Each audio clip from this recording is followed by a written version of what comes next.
Aujourd'hui, moi, quand je pense à la France, je pense à l'Europe aussi. Enfin, c'est pas, on n'est plus tout seul dans notre petit pays à prendre des décisions qui n'ont pas d'incidence sur nos voisins.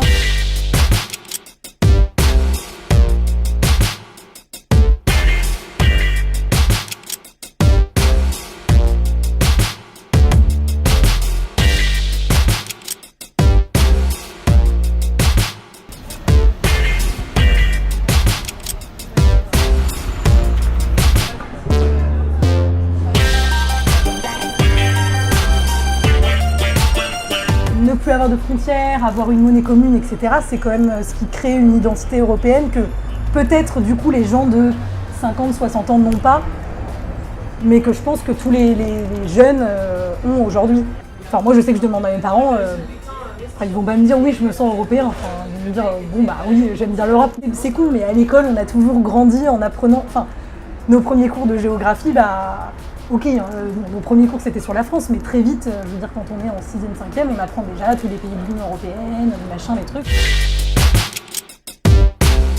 C'est hyper facile de pouvoir aller dans les pays frontaliers sans avoir 10 000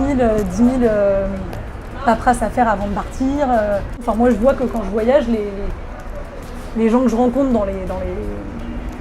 en Europe, il y a quand même ce truc de bon bah on est voisins et je pense que c'était peut-être moins, c'était forcément moins présent avant parce que les gens voyageaient moins.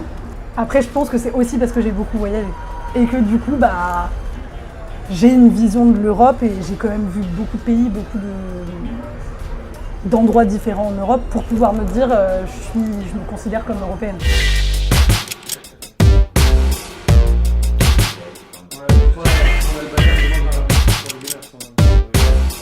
À terme, les générations, peut-être pas celles d'après, celles encore d'après, mais peut-être qu'à terme on se sentira européen. Et je sais plus au JO ou je sais plus qui avait gagné, avait sorti le drapeau européen, c'est quand même fort parce que. Tu sortirais toi le drapeau européen demain? Mais non, je te dis non parce que je te dis, tu l'as à la maison. Non, mais je t'avoue, je me sens pas citoyen européen.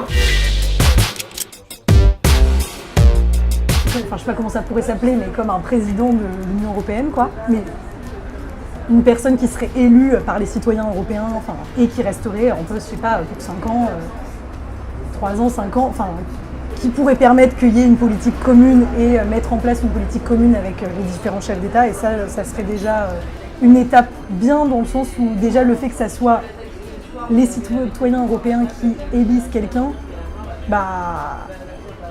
déjà, je pense que ça aiderait les gens à avoir ce truc d'identité européenne.